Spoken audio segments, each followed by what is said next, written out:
welcome to another edition of Talking Basketball Podcast. I am Mark. I am Paul. Mark, we're back! We are back and we have got someone with us. We have got a guest, Mark. We are hitting the ground running, coming back on the show after our university took over for like 3 weeks. Yeah. Mark, we got a great guest today. That was a slog, wasn't it? Jeez. Yeah, it was good though. But we got an episode in that as well. But someone saying episode. Yes. Like what I did there. Yeah.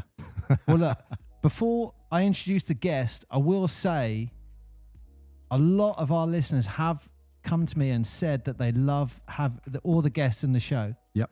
And it's probably the most listened episodes, as you probably see in the download rate. So if anyone wants to come on the show, please go on the socials or message ukbasketballpodcast@gmail.com. Wow. 3 weeks away and he remembers it. Yeah. When we're doing it weekly, it's like, 1,000 times. What is it again? Said it about 1,000 times. But yeah, if you do, look, it doesn't matter where you play or how old you are, whatever. So yeah, just get in touch. Yeah, no, we will have some good people. But without further ado, Paul. Without further ado, we have got former Solent Kestrel, former member of Itchen Academy, former Arlington Country Day School based in Jacksonville, Florida. And, you know, this guy's played all up and down the age groups for the Kestrels and around the Solent area. So, Mark, without any further ado, now stand and cheer. Yeah, God, number 10, Theo King.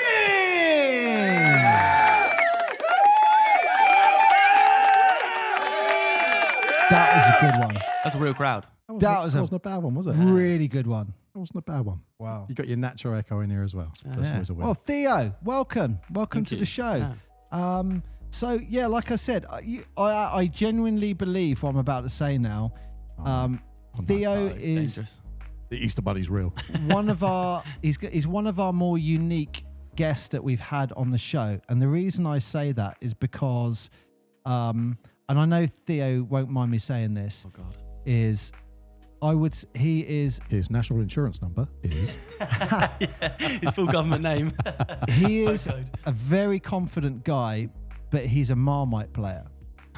He's a Marmite player, so everyone loves him or they're fighting against him. There'll be a few people turning the podcast off when they hear this. They've heard the name and gone, nope. But I think one of the things that, and I said this to you this morning when we were talking about Theo, I was like, there are guys who talk and there are guys who talk and back it up. Yeah. And that's why I think people think of Theo as Marmite and get frustrated with him because he backs it up. For example, in the last couple of weeks, there's been 2 52-point games in local league sessions. And I didn't even notice he scored 52 points last week. It just kind of like someone, he's got 52. It's like, what?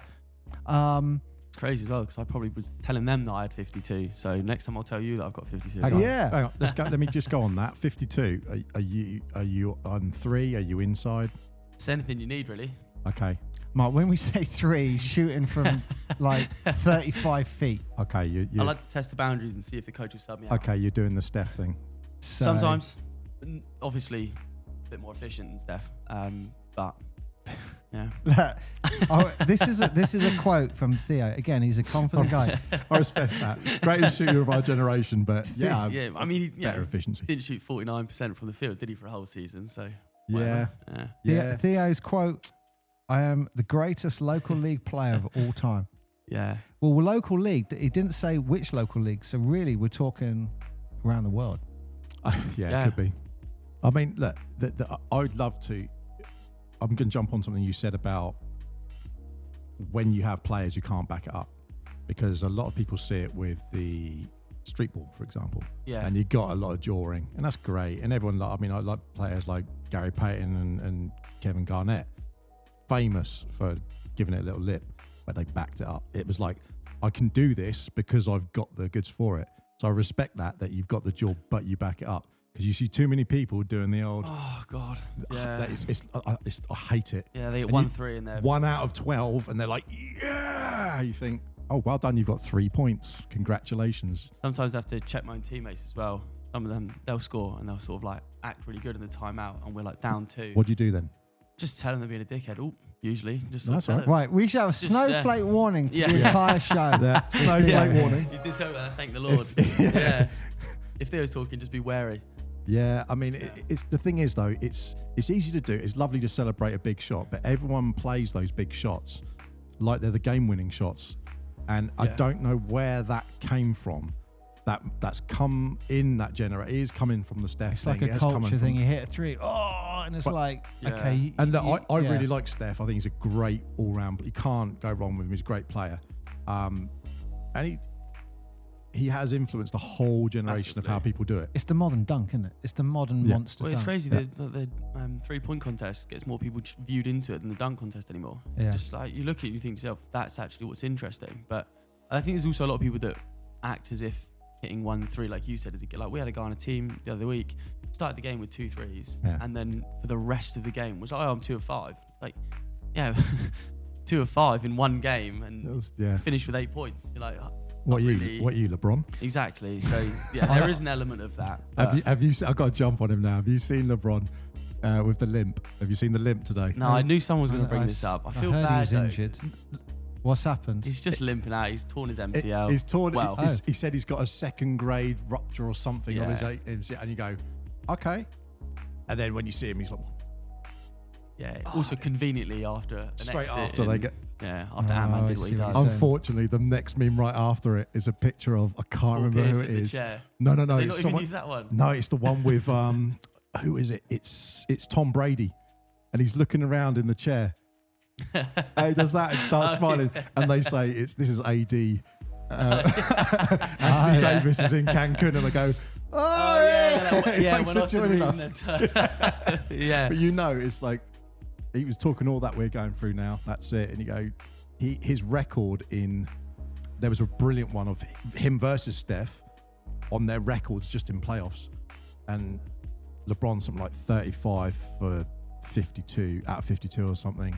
Wins and losses, and Steph is like 58 for 25 or something. It's like you can't say one's a GOAT if this is the generations player. Who's everyone copying? No one's copying LeBron. Everyone's copying Steph. But it's sad that you say that, because I saw another stat, and I'm not going to know the year. Something like 96, or since 96, 97, 90. It's somewhere around that year. LeBron's got more playoff career wins than any franchise. Oh yeah. He's got something like, I don't know, 185 wins in the playoffs. The closest was the San Antonio, 175 wins in the playoffs. Oh wow! Yeah, he's been in so many playoffs, hasn't he? Isn't it? It's mental. But a lot of his stats, and it's not belittling him, because I think I mean we've talked about it before. I think the biggest thing with him is always his tenure. He's been in the league 20 years, and he's physical, and he's a big lad. Yeah, he's picking up injuries, and now you go, he's a 40-year-old dude. Like, you cannot be 6'8" and be running around like that. And you can't have done it without. The tour's coming soon, isn't he? There's no way he's going to go out he said he's going to do one more year. So he's confirmed he's playing next year. He already has 1 year on his ticket anyway, doesn't he? Yeah, I think it's like 54 million. Just ridiculous money. So like, he'd be stupid to not. I think also his second son Bryce is eligible in 26. Yeah. So I think he's the better player as well. He's way better than Bronny. Yeah. So I think he'll stay and see if he can play against Bryce in the league. I mean, that would be cool, wouldn't it? LeBron, so you Bronny, played and with Bryce. your sons, especially if you get all 3 on at the same time. But there's no way they're getting on the same team. It is difficult when you see it though, because you see people looking at players, and you've seen the Scalabrini taking on George Messiah in like streetball and stuff. God, but when you see people in the NBA and you go, these guys are on the bench and stuff. When you go down, obviously we're going to go down through history, but definitely. We've gone through with Steve Davis and other people. When you're going through the list and you get through to a certain point and you go, wow, you might get to the college, then you might get to D1, then you might get chosen, then you might get into a point where you could get in a draft. Small percentage. We're talking like it's the amount of people who are playing basketball and you go, you're good. Yeah. And you could go into any decent league and be a solid player just to be able to get picked in. It doesn't mean you are the best player, don't get me wrong. But to be able to get into that segment is so tiny. I'll show you this. You think they're Theo. on the bench, and it's like, it's I've played against people that were unbelievably good, like some serious killers that you finish playing against. And you're like, they are the best player I've played against, and they're nowhere now. They don't even play basketball. So that we had a question for a couple of people with I'm that. just showing Theo. So that is at the Orlando Magic training facility. So each plaque, if you zoom into it, each plaque is a player who's played for the Magic. Now, when you look at it, it's how old the organization is. Coming up to 30 years now, is it? 35 years. And Because it that's- was 89, they got awarded it. It was And a that's- 92 first season, I believe. And that's all the players who have played for them. That's and it, you that's look at all it and go, when you actually stood in front of it, you're like, it's not actually that many there. There's only ever, is it 500 active players in the NBA at any one time or something like that, or something crazy? It's ridiculous. A really, really small amount. And when you see, like, when we interviewed Jeff Kobe, and he was saying, like, he was up there and he had the thing, and he got a 10-day with the Knicks. Yeah. Then they went, oh, actually, now we're switching someone else out. Someone else has come in. Now you're going to there. And then you go to Westchester. Then you're going over. I felt for him like And- literally the last person to get cut off the team at the Knicks at the start of the season, like the week before. It's like, and it's just like, are you kidding me? It's ridiculous. but- How cutthroat it is as well. Yeah, and then that's also he off could you have go. been the best player. He could have just been the third best player at his position, and they only needed 2 of his position. Yeah. Because I've had guys on my team that have been incredibly good 2 guards, Yeah. and we'll talk about it itching. But one of my teammates, he was incredible, and we got into our 3rd year, and he was going to be given the tickets, he was going to be given the keys to the organisation at itching. He was going to be the 1 guard. I was going to be the 2. We had the whole thing set up, and then Matt Guyman did what he does best and recruited arguably one of the best point guards in the UK at the time. He came down to itching, and then the guy never played again. My then new point guard was, I think he played at New, he played in London, big guy, Ben Marinan. He played, and then my point guard Jared basically was just a backup. Ben played 35 minutes a Do game. you know what? I'm always fascinated when people say like the 1 guard, 2 guard and stuff, because I'm old enough to be forward centre, shooting guard, point guard, etc. Then everyone went to the 1s and 2s and 5s, etc. Yeah. And then people now are saying 1 guard, 2 guard again, because and it's like a blend of because there isn't really.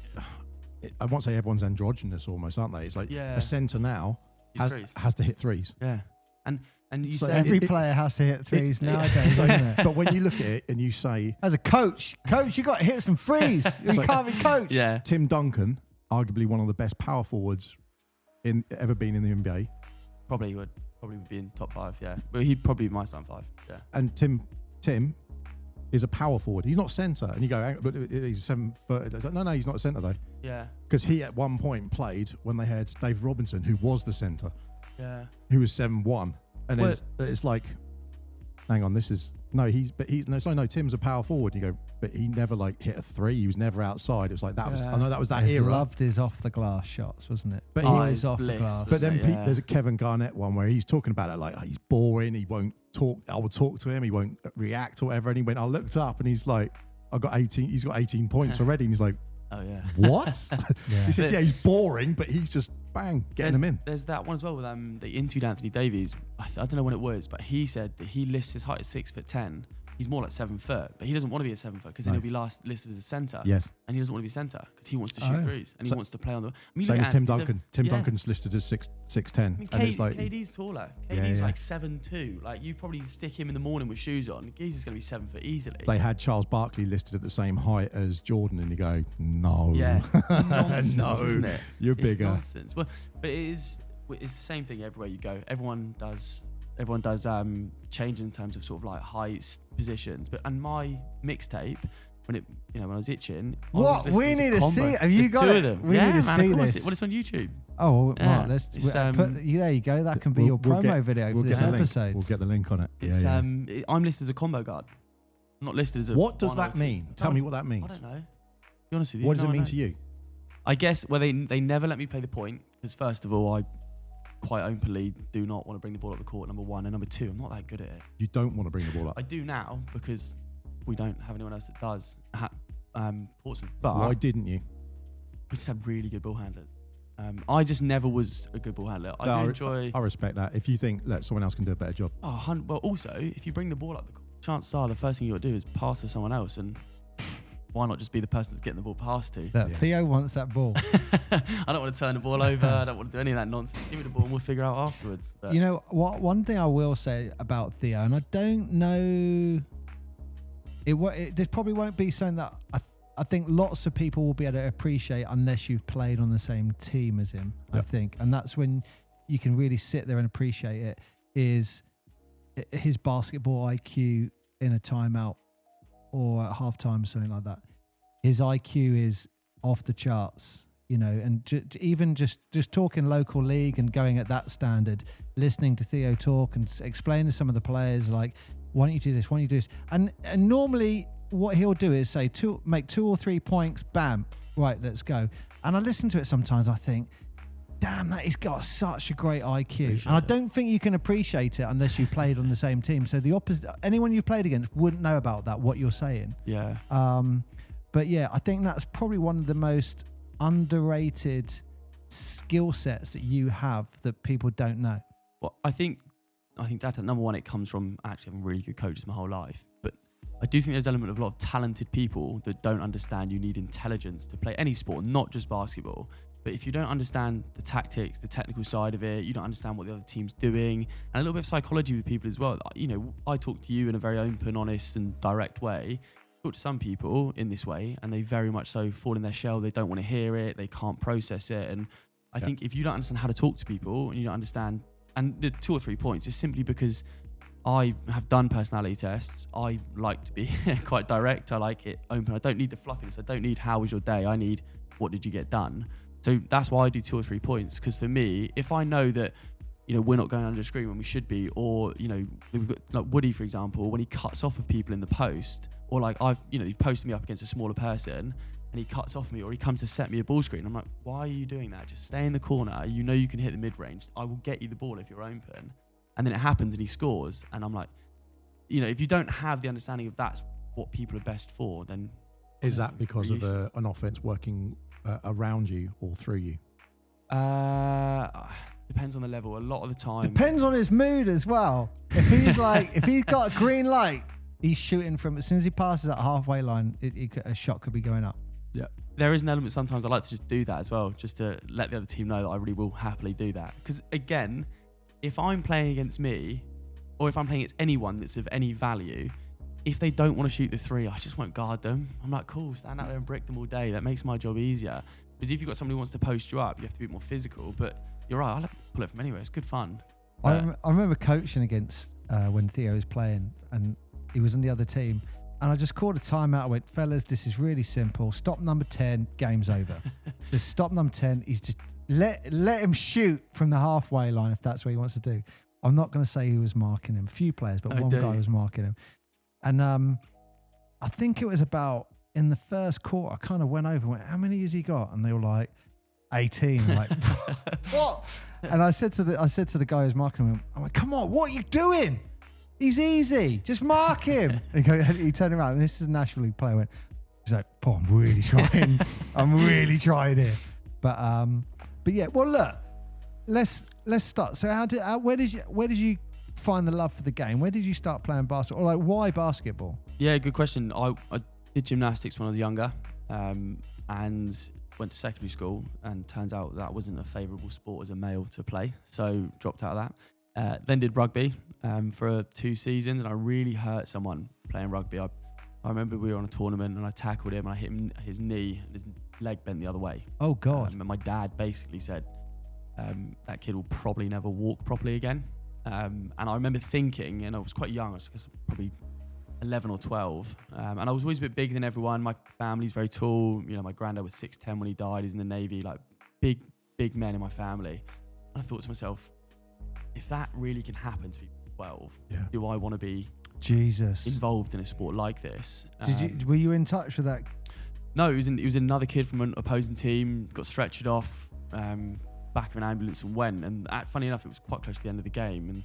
And we went home and I just basically said, I mean, it helped that they were starting at 7 o'clock on a Sunday morning. So my mum was like, we don't want to take you to rugby anyway, which was quite good. But yeah, so I then didn't play sport for a couple of months, but my dad and my mum are always big believers in you kind of should have something extracurricular. So my brother was in the Army Cadets, you know, really loved that. And then I was at my cousin's house and he played one-on-one against me on a low rim in his garden. And it was the most embarrassed I've ever been in my life. And he used to watch handball, and you bring it up earlier on, you put it through my legs, he bounced off my forehead, killed me.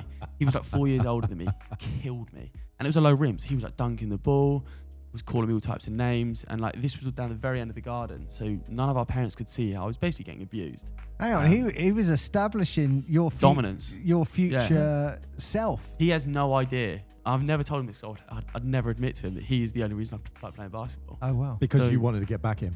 Well, yeah, well, I just wanted to score. That was the truth. We played 5 games and I lost 11-0 each game. I'm pretty sure he cheated. Don't really care, but yeah. So my mum, funny enough, so he used to play at not Solent. There was another one, wasn't there? Kestrels, and there's one that is like Genie ran or something like that. Solent Stars, or they used to play at Taunton's College for a little bit. What year are we talking?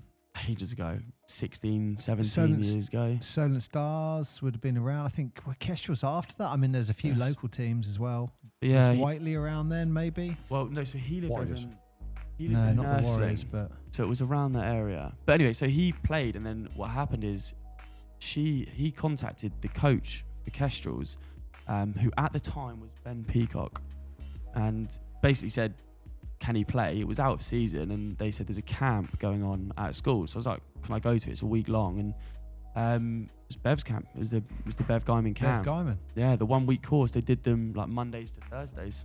So went along to that, and honestly, I just wanted to do it so I could score once. And then I think it was like 2 weeks before trials, and she just said, does he want to come along to trials? If he doesn't make the team, it's still 2 hours of basically playing basketball if he's interested. Okay. And yeah, I was tall and I could run, so they just sort of thought, yeah, let's take a risk. I was the last guy on the bench, and I actually wanted number 9.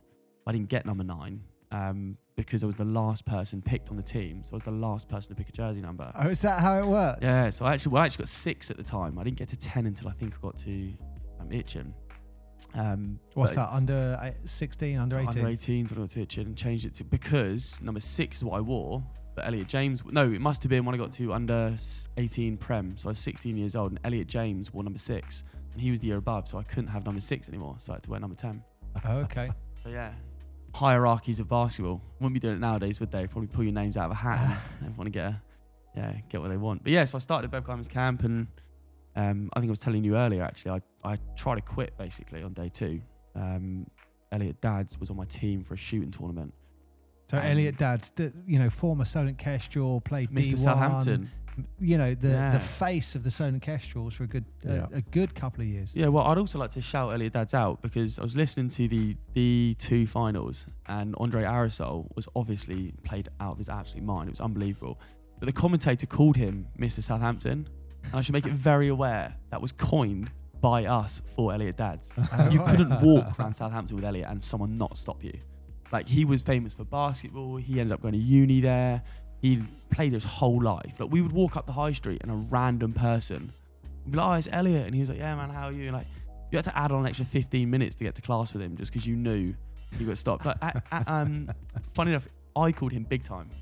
So we used to call him Big Time at Itchen College. Elliot, Big Time Dads. Big Time Dads. Like and it. his dad, Tony, because he used to drive us around, we called him Even Bigger Time. So, but yeah, Elliot Dads for us was big time. So, because he was the only third year at Itchen when I joined, and he was unbelievable. Like, he did what everyone did, but he's just turned up late everywhere. So we used to joke, like, oh, he's Big Time, does what he wants. And so then he went from Big Time to Mr. Southampton. Everyone knew him. He's famous. So he is the OG Mr. Southampton without a doubt. Oh, wow. But yeah, I met him. So he must have been 15 or 16 when I met him at the Bev Guyman camp, and we were on a shooting contest, and I couldn't make a jump shot. So honestly, it was the elbows, and I probably airballed every shot. And I said to Bev, I said, can you change? Because he wants to win, and I can't help him win this tournament. And she said yes, and then he came up to me about 5 minutes later, and basically he was like, mate, you're not going to quit. You'll be on my team, we'll win or lose, however it is. And we came stone cold last, but yeah, so that was fair play. Yeah, But first that instruction. 100%. That statement that Elliot Dads just said there just says absolute leadership to me. He was why he was the captain for everything. Yeah. And the things that Elliot, and he won't mind me saying this, but the problem that Elliot did have is that he really was so casually good that he almost, the flaws that he did have, like the being late, sometimes not being super vocal, were always negated by the fact that he was absolutely, in the 40 minutes of basketball going on, Elliot Dads was the hardest worker. practice, we probably can say maybe not, and the individual workouts maybe not as well. But dude was the best player on every court that he stepped on. But when they went to the BBL, they played in the championship, didn't they? In D1, where they beat someone. They beat Bristol, and Chris Scarlett had like 40 points, just couldn't miss. That's where they got to the finals. I think they lost to Newcastle. They did on a finals. Trayvon Wright missed a elbow jump shot, didn't he? Yes. But that Elliot Dad's on that court was best defender. Like, he's unbelievable. I've never played on a court with someone, and like when you said about local league, I don't fear being guarded by anyone in local league. In my mind, I'll get 40. It doesn't matter. But the year Elliot Dad's played for handball, and we played against handball, and I saw him warming up. It's probably the only time I've not scored double digits in a local league game. Oh, really? Yeah, just straps up. Oh, so didn't switch, no helps. I've got done. Yeah, we lost by 40. Guarded me full court. I didn't even have the ball, and he was guarding me full court. They clearly just said, do what you want to do. And because I sort of saw him as like a basketball big brother, he just, abused me for 40 minutes, basically. Like, to the point where Mick subbed me out because he was like, it's detrimental. We're basically playing 4-on-4 basketball. I was like, yeah, fair. And I bet they were, Elliot, we don't need you now. You can just take a sub, Elliot. Yeah. Oh, Theo's coming back on. Elliot. Well, no, they kept him on because he still had 40 points for himself because I don't play defense. And you know what? The only shame I'd say about Elliot, and I know he had a bit of a passion for, I don't know if it was 5-side football, 11-side football, but I know he's quite keen on doing that. But I think now was a couple more seasons in him, like National League. I think he should have played the BBL. Yeah. He should have played BBL. I think he should have played BBL. I don't know. I'm quite close to Elliot, but he's a very private person. And I know that he's got a job. You know, he works at, I think, Brockenhurst. He's got a girlfriend.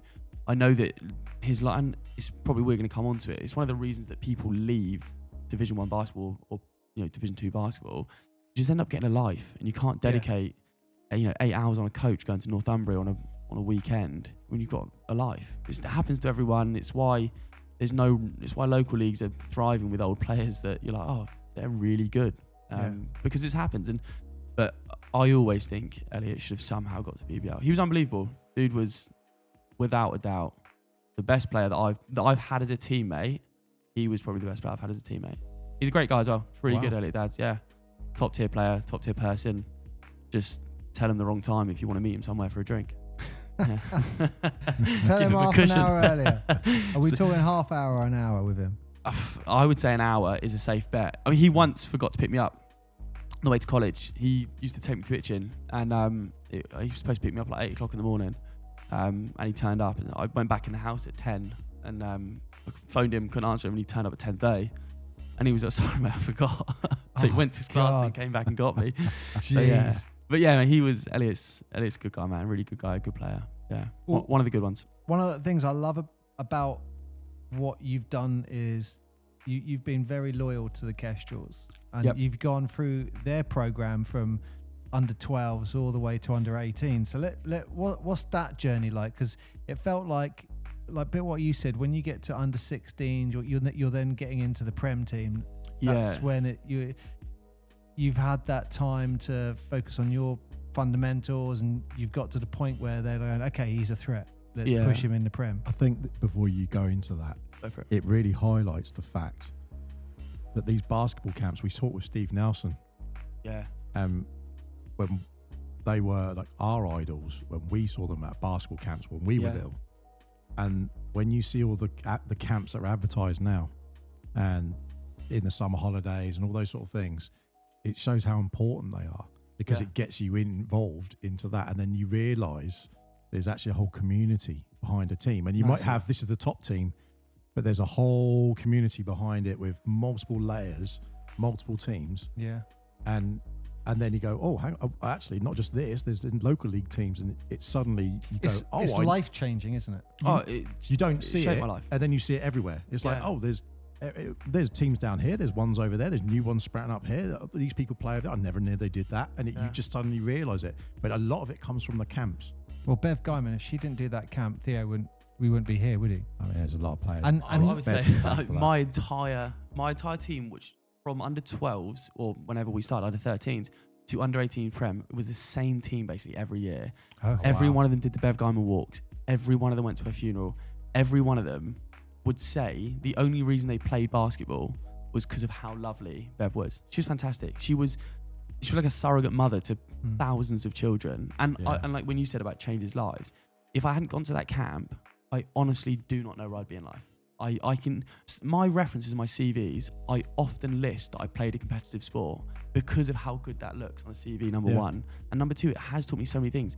You know, I captained the team, so you talk leadership, you talk about, you know, being responsible, taking ownership for things, and those things that have attributed to my life, my professional career. Absolutely, the ground bases were, you know, formed from basketball camps, from just being around, like you said, the community. It's a massive community. It's brilliant. It's fantastic, and it's a shame that it isn't still like that. Yeah. That, you know, I see kids nowadays, and I think, God, the opportunities I had compared to the ones they've got now, it's different, man. And it's great to have that top team to look at, but it is a shame that it's not a D1 team, and that it's not that all shining bright lights and whatever it may be. But it's one hell of a kids program, man. If I still lived in the area and had kids, I would want them to be part of an organisation like Kestrel's for that grassroots level sport. I'd want them to be a part of that, definitely. I think a lot of people owe Bev Guyman a lot for what she did in the area. And just talking, Sam, just what you said, Mark, how lucky we were. Mm-hmm. Just think back. We went to these, they were called the To The Hoop camps. To the Hoop. Yeah. And we had Alan Cunningham, Colin Irish, Steve Nelson. Yeah. I mean, they were the main guys. Mike Spade would have turned up. Yeah. Oh yeah, loads of other players would have turned up as well. And dropped in and out. They would be leading a team on their own, and then I mean, it was like I remember.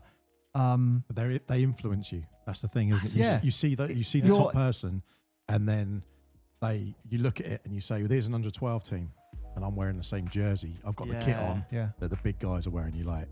But it's little things where you're part of something. Affect your life. Like I remember going up to Steve Nelson. It was literally they just called everything for lunch. Everyone walked out, and I went up to Steve and I said, Steve, we've just done this drill, and I'm like 0 for 50 for free throws. I can't shoot a free throw. And what am I doing wrong? He then spent the entire lunchtime showing me how to shoot a free throw. And he literally went, right, show me how to do it. And he went, right, line your right foot up. This is how I shoot it. First one, bam, went in. And he was like, okay, shoot like that from now on. And to this day, if you ever see me go to... I was going to say, any chance you want to go get a recap with him? I did miss one on Thursday, actually. Did you? And one is key for 5. Yeah.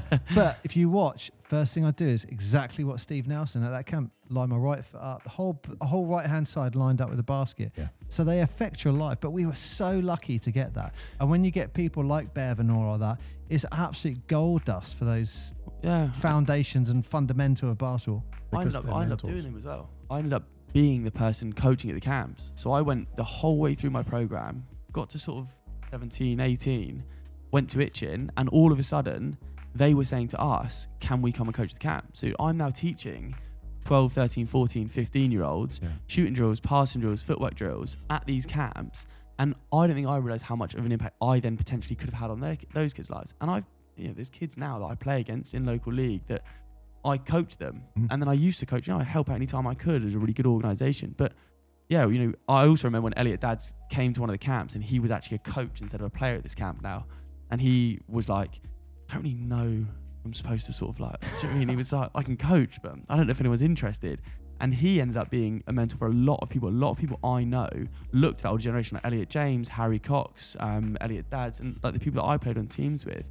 They end up becoming your mentors, and you sort of attach yourself to them. And when they're good people in a good organisation, you end up with a pretty solid path to a pretty enjoyable experience with basketball. But people forget the 5-6 hours you spend on a coach with these people. These are my friends for life. People that I've got my friendships around them, my sports around them. Basically, who I am is of camps and basketball, which is weird to think about. We don't have to go in much detail with this. No, go for it. And we can generalize if you want. But one of the interesting things that we talked off air about that study you did about funding, and it kind of feels like we're on that subject. Yeah. Do you want to talk about that study? Maybe let's generalize so we don't. I won't give you names. But I thought this was such an interesting study that Theo did. Yeah. So my dissertation. So I did business and sport at Solent, and my dissertation was I'm going to butcher the name for it. I haven't read it since I submitted it. But it was something like the impact of funding elite level athletes compared to grassroots sports and the impact that has on like the South Coast basketball situation. I was in a fortunate position as well where, because I played on the D1 team, I had access to, I mean, they're going to know who I'm talking about. Exactly. I had access to the strength and conditioning coaches. I had access to, you know, Matt Guyman, head coach, assistant coaches, player development coaches, the owners of Kestrels. And I was in that environment. I'd done the whole system. I'd been under 12s to under 18s, went to America, came back, played at the uni, played at the D1. I was part of the team that went from D3 to D2 to D1 in 3 years. Yep. You know, so I had a massive already internal knowledge, and I basically just sat with them and said, where do you think? There was a couple of questions around what key investments have you made? You know, where do you think there could be improvements in the process? And I basically said to them, if you could only fund either a pro team or a youth team, what do you think has a better impact on, number one, development, number two, interest in the sport, and kind of number three, just what do you think is best for people? Yep. And interestingly, let's say I interview 10 people, every single one of them said, fund the kids. Yep. But we all know that everyone needs to have an idol. So a lot of the rebuttal and the sort of, let's fund the kids, but then they would also back that up by saying, but if you don't have pros, there's no one to look up to. And that actually ties in what you guys are saying about having idols and having these people come to camps. But it is interesting because obviously the choice I said to them was you can only fund one or the other. Kestrels are fortunate enough that they can have kind of a D2 team. They did have a pro team with Americans on it and linked with the uni in this massive arena. So they were able to do both. But they all said kids. And I agree. I think it's funding the kids, but it's not always what they do, is it? So interestingly. No. Yeah. And it is interesting because I do think the D2 team is a good thing, but as I said earlier, I think they should have kept the D1 team. It has a lot more clout, it's a lot more weight, bigger names, bigger exposure. I agree. I didn't really understand when the Kestrels they nominated to be relegated when they finished. I think it was 6th or 7th in D1. I'm just like, and I remember the exact words I said to you. They've earned to stay, and they've earned their place in D1. Why are they going down to D2? And I think Matt Guyman or maybe Jack O'Keefe gave me an explanation to it, and it was like, okay, I kind of get it. It's like, I can appreciate what you're saying, but I think when we spoke to Jack, he sort of went through it a little bit as well, just on the whole.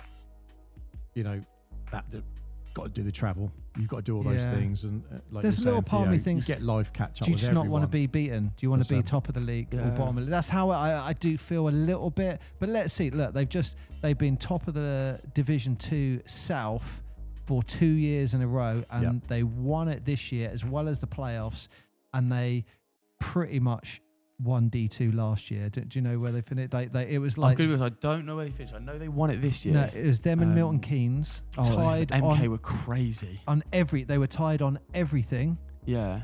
And Milton Keynes won the league by 1 point. I'm not talking 1 point in winning games. I'm talking 1 point as in one basket scored. Yeah. It was a 1 point difference, and it was Milton Keynes at Kestrels' last game of the season. Oh God! And we were like, we're going to go out, and then what was it? Oh yeah, I had my teeth knocked out, so I was watching it in bed. Yeah, and I was like, well, I'm not going to just sit there on the thing. I think you were ill, and it was like, and I was like, and I said to Mark, remember Messi's, as long as Kestrels win by, I think it was 6 or 7, they win the league.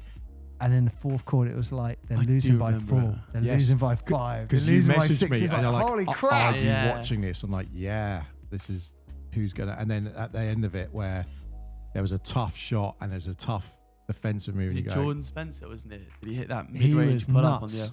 He was nuts, and I want to say Dad's might have got.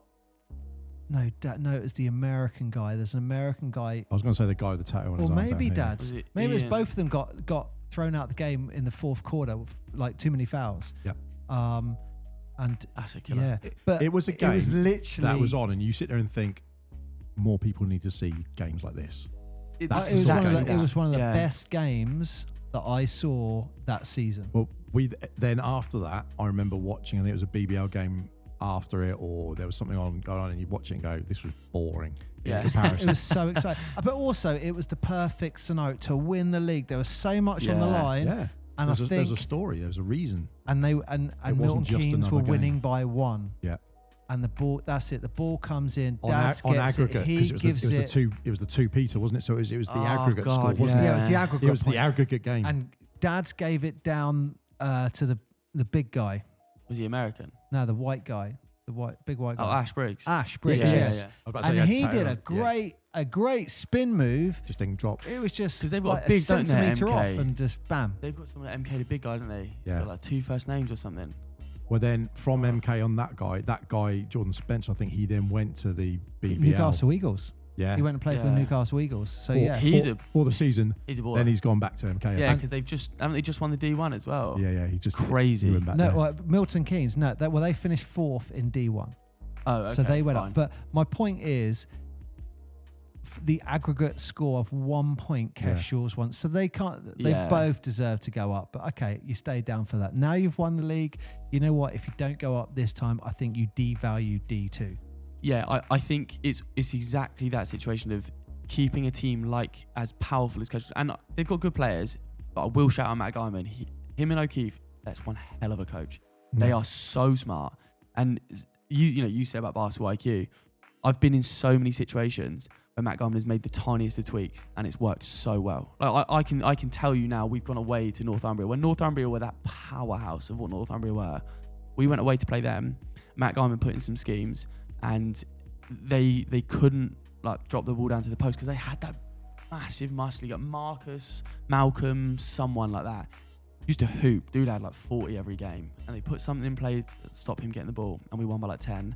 And then they're just so smart. We had one at Itchen actually where we played Worthing. I don't know, they weren't called Worthing at the time. They're not Worthing school. They're in the ABL.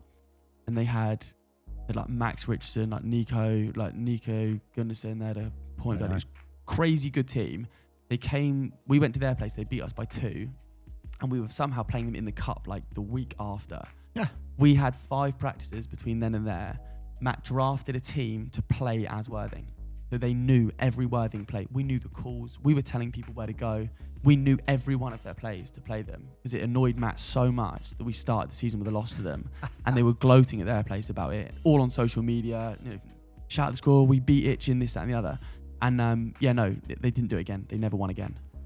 Matt put in, it was crazy. Like Matt knew all their plays, drew them up. We had like handouts. We knew where they were going. I knew who they were cutting. I knew what the plays were. I knew the twist signals. I knew the hand signals from the point guard. The coach was like calling things, and then we were like, oh, they've just gone into a zone, or like he would call something and be like, what? And like we would switch into a man, and they were like, wait, what? It was crazy. It was the best coaching I've ever seen for a whole week. I mean, that takes scouting to a different level, doesn't it? Crazy, yeah. But look, to be fair, I mean, we've heard lots of positivity about Matt, and look, you got to say Jack O'Keefe. We've heard loads of positivity about him as well. Yeah. And they've just been doing it for so long, but they've been doing it at a high level. You don't win D1. Is it 4 years out of 6 seasons, or 5 seasons, 6 seasons, and not know a thing or two? But I mean, that kind of takes scouting to a different level, doesn't it? It was annoyingly impressive. It worked so well that it kind of every other game that we didn't do that level of scouting, we felt a little bit underprepared. But my team, my third year team, Matt Guyman put that same level of detail. And you say what you want about Matt, Jack, whatever you can about, and everyone's going to have a story about a bad situation with these coaches or a coach that you've been coached by. Honestly, they're just different levels. He's the humblest guy. When I was in the ABL, he won Coach of the Year like 3 years in a row, all 3 years that I was there. He didn't once mention it. And honestly, I don't think he even accepted the trophy if there was a trophy. That's how little he cared about it. Okay. They just never spoke about it. They just were like, yeah, whatever. Without anyone knowing, he sleeps with those trophies under his pillow. It'd be nice to no ask one him knows one about day. it. Goes home at night, gives me a little kiss at night. Damn. Polishes them on a Sunday. He's like looking at those trophy memories. Yeah. But that's what's a shame as well, because they should have had a development one. Because I said to you before we got in here about Jack O'Keefe as well. Jack O'Keefe gave his life to coach that team, that EABL team. Jack O'Keefe is without a doubt the backbone of the individual development at Itchen College. He was there every morning with me. Share that story, because I think that says a lot about Jack. Where like the early starts and all that. Yeah, I made a promise to myself and to actually, funny enough, Matt and Jack, that I was going to be at Itchen College every morning at 7:30 till 9. I would work out every day, and I would do drills. I'd do shooting drills, I'd do practicing, I'd do ball handling, whatever they wanted me to do to get to America. That was my goal. I had no plan B. I didn't apply to any universities. There for a third year, I was going to America. I said this to Jack, and Jack said, if you promise me that, he said, I'll give you 3 days a week. I'll be in it and we'll work you out 3 days a week. And credit where credit's due, Jack, he's just started a family. He's getting up every day at something like 6, getting in his car, driving from Basingstoke, Itchen College, every 3 days a week, Monday, Wednesdays, Fridays. And he would just text me in the evening and be like, yeah, I'm there tomorrow. And he would come, honestly, never lied, was always there, always on time, always came correct. Balls, new drills. I did different drills every day. And then we'd get up 1,000 shots. And he was in full sweat. He would be rebounding for me. He would have, the pads or whatever they hit you with. He had cones. He had everything, the whole lot. I'm pretty sure it was his own expense. Like, I don't think he was expensing any of the mileage, any of the equipment to him. And he had, when they changed the balls to different balls, he went out and bought 5 of those balls so that he could work out with them and use them. And we did both rims so that I didn't feel like any time in a game I was playing on a different rim that I'd warmed up on or shot on. So I probably shot 3,000 shots a week with O'Keefe. And that was makes. That wasn't 3,000 attempts. He would stay. He had a rule. If we were doing a corner 3 shooting drill, it was 5, but it was 5 makes, not 5 takes. It was 5 makes. You'd stay there until you made them. It was crazy. And the effort and the attention to detail he would put into those workouts were crazy. So yeah, he's the reason I was probably half decent enough to even look at going to America. I mean, that's a great story about Jack, isn't it? Yeah, and one that he doesn't share. Total credit to him for that. Yeah. You know what? And that's probably what I like about the podcast so much, that sometimes people like Theo will say things about other guests we've had on, and we're like, oh, yeah, he never said that to us. That he was getting up at 6 a.m. to go and do workouts. Yeah, but, and he had a newborn as well. I think that was the year he had a child. He was still there. I think he did. What he did say was, and he spoke on behalf of Guyman as well. He said, what was the words he said? He goes, our wives consider themselves widows to basketball. You remember that? Yeah. And then all of a sudden it turns up to May and the wife's like, oh, you're here all the time. Yeah, they're good guys, man. Itchen was one hell of a. It was my favourite year. If I could go back and live any year of my third year at Itchen, it was so much fun. They were such good people, and team and the energy they put into us was. Was that the year that you felt you took a step? Massively. That was the year that I think, because when I was under 18 Prem, there was always people, they had the second years, like Elliot James, Harry Potts, they were always the starters. They played the minutes. Then when it got to under 18 Prem, yeah, I was in that starting 5 rotation, but I was never the scorer. I just kind of always did little bits here and there. So I really wasn't a shooter. Practice said leave me open. I was Ben Simmons type of thing.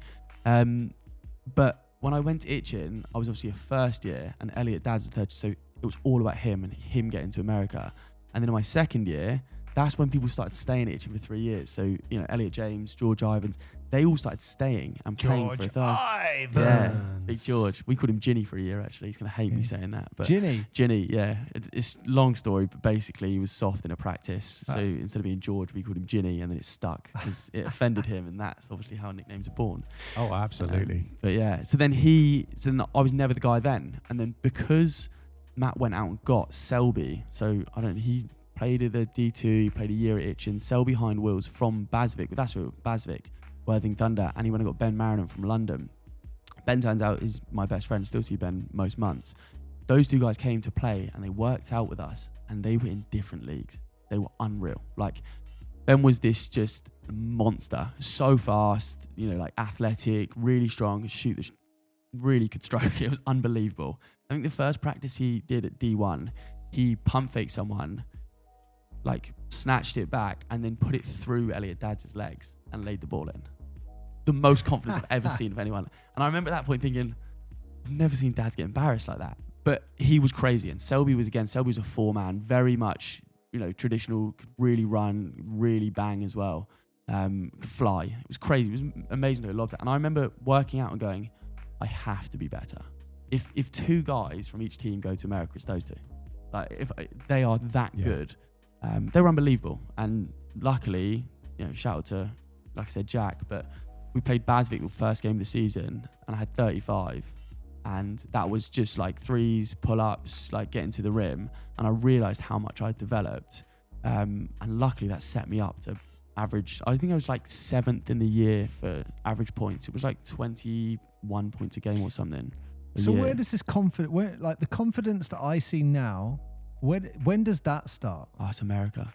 That's from America. Yeah. Okay, cool. Because I'm thinking when you were talking about the coach and you guys knowing everything that's going on, I'm imagining you walking past that coach going, "Coach, I know what's going in your mind," or something like that. But okay. Do you know so what? No, never back post-America. chat to them. Yeah. Do you know what? I think you might be doing yourself a disservice there. I think the confidence, I haven't seen you play, but the confidence is the experience. The confidence is exactly what you said about Jake. It's getting up in the mornings, putting the hours in. You know you've put the hours in. Yeah, yeah. And it goes to the, the Kobe saying where people are like, why are you going to pass it? He's like, because I know I was in the gym and I was hitting those shots. I was putting in the practice, but I know he wasn't.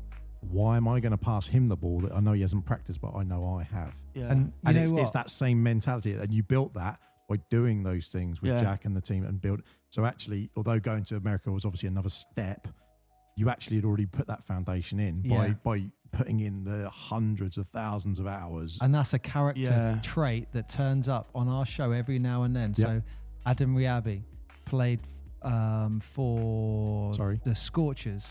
Surrey Scorchers, now Surrey 89ers. He did the exact same thing. He was getting on the train, going all the way to Southampton to work out with the Solent guys, the Itching guys, Solent guys, the Kestrels, whatever. He was my year. Adam was the year below me. Oh, okay. So he was Itching when I was there for 2 years. So yeah, Adam, I've played with Adam. Adam cuts my hair now. I've seen he said he's treating some VIPs. I've seen that. You get a nice view. I'm telling you now, his house is his parents' house is so nice. He sits there on the beach, got a little balcony, sit out there, get him a haircut. Lovely. Yeah, it's lovely. It's nice. And he'll do it at 9 o'clock at night, so just go anytime I want. But yeah, shout out to Adam. I know Adam. He's good. He lived with me for a week actually. He used to stay over a couple of times because I, again, probably should shout at my parents, but they moved house from Bassett to Bitton so that I could walk to Itchen every day. Oh, wow. I said, they were downsizing anyway, so it wasn't like they moved house just me. And I've moved 14 times in 28 years of living. Like, we move house, it's what they like to do. Yeah. But they were in the process of moving house, and they said to me, if we move to Itchen, or we move near Itchen, and we give you whatever time you need to be as good as you want to be to go to America, is that something you want to do? And I was like, obviously, as an 18-year-old kid, I was like, obviously I'll do that. That's I don't amazing. think I took into account what they did. And they had a 100-foot garden, and me and my dad, so we moved in on the Thursday. On the Saturday morning, I hand mixed 10 tons of concrete, and they poured me half a basketball court in the garden. I'm not kidding you. What it was a legend. I'll go on my phone and look back on the pictures. But they went and bought one of those Goliath hoops, and my dad took it off of the stand so there was nothing to roll my ankle on, and got a steel pipe and put it into the ground, poured it, and it was adjustable. I used to have basketball pies. People would come over, and I had a half a basketball court in my garden with an official FIBA measured 3-point line, official key, official 3-point line, and I could hoop anytime I wanted in the garden.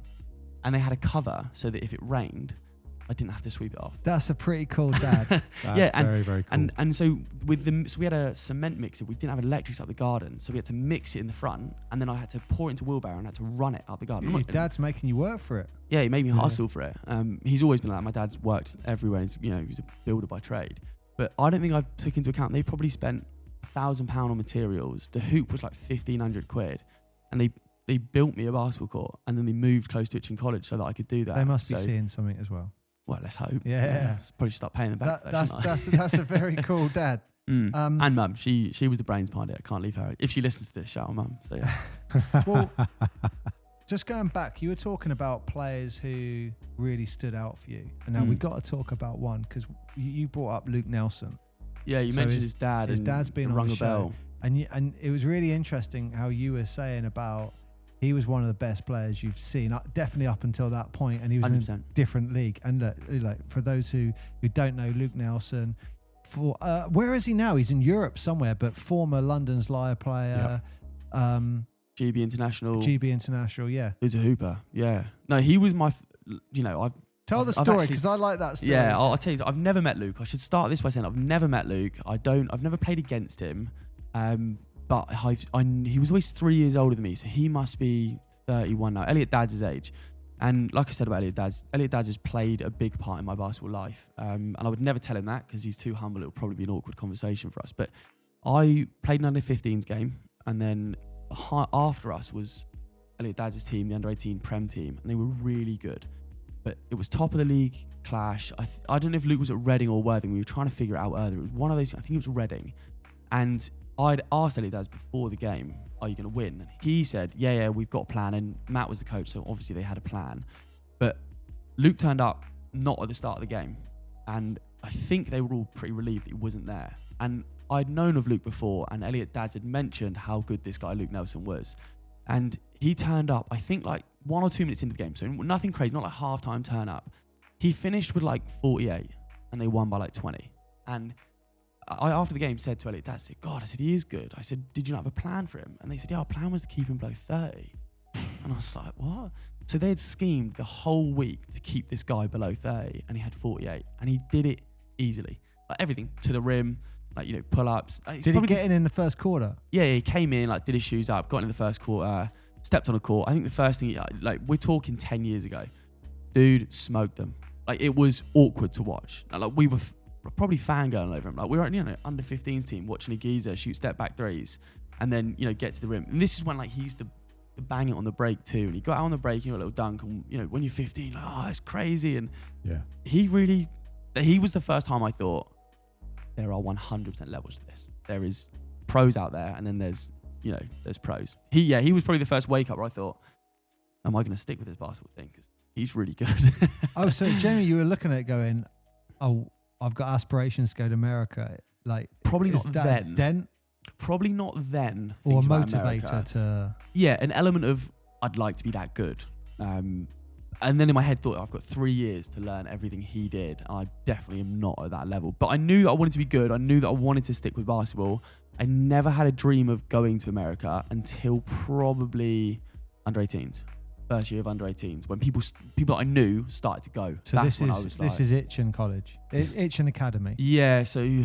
one thing we hear lots of positivity about, and I think we've had lots of people comment and say the word Itchen is one of the best academies in the UK. It's incredible. And this actually makes me very happy. But when I was 17, so choosing my college, I did the typical thing, looked at Simmons, looked at Barton, looked at Taunton's, because my brother went there, and Taunton's were actually offering £1,000 as a grant to go to Taunton. And I thought, I'm young, £1,000, I'm rich. You're like that. I was. That's the new PlayStation and TV right exactly. there. Amazing.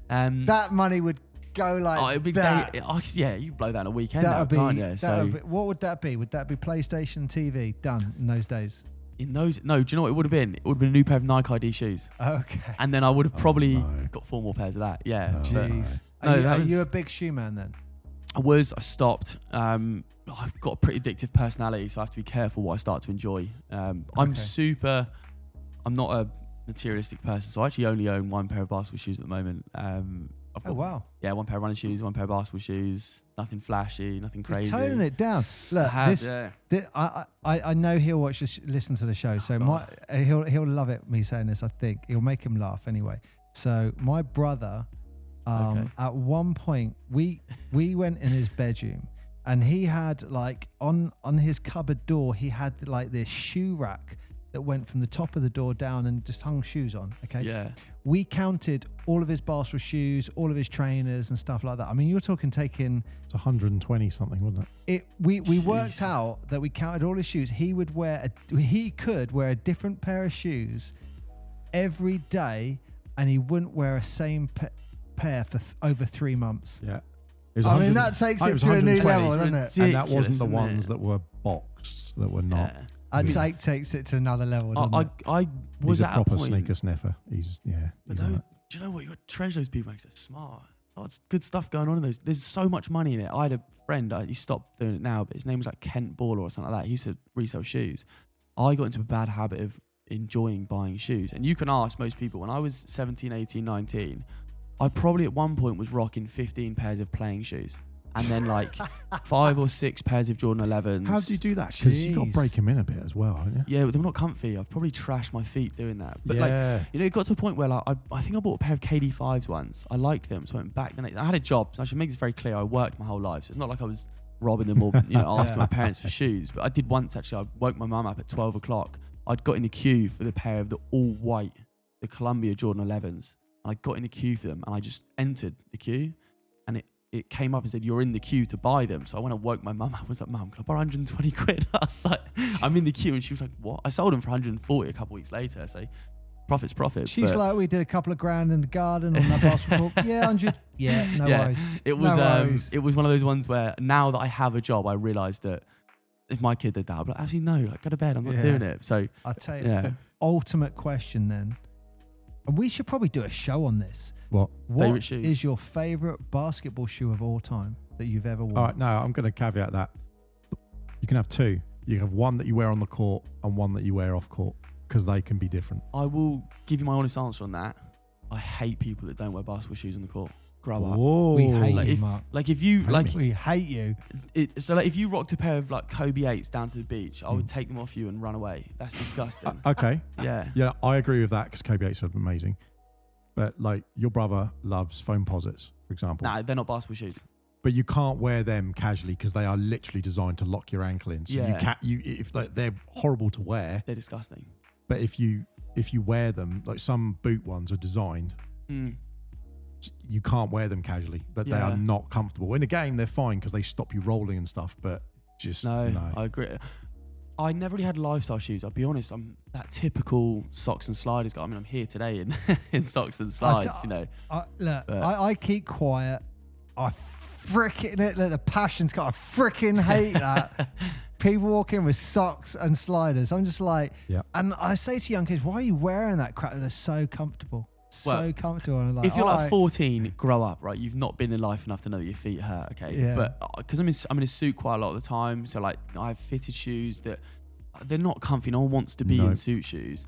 Or I have to be in basketball shoes. And again, I'm old. I've got glass ankles. So I have to have them really tight to stop that hurting. So do you wear supports, or do you? No. Okay. I'm of that weird era where it turns out that supports are bad for you because it means your ankles don't need to get stronger. Okay. I don't know if there's truth to that. I'm just living with it now at this he point. wears freaking almost ironically like plimsolls. Yeah. Like that's how low his shoes are. But it's also ironic, because also Steph would be arguably one of the greatest players of your generation. And he's about as glass angled as they come. Yeah. They've even designed the shoe around the fact he has to wear the supports. And he almost lost his career because his ankles are that bad. I can roll my ankle on a basketball line. If it's painted too thick, I can roll it.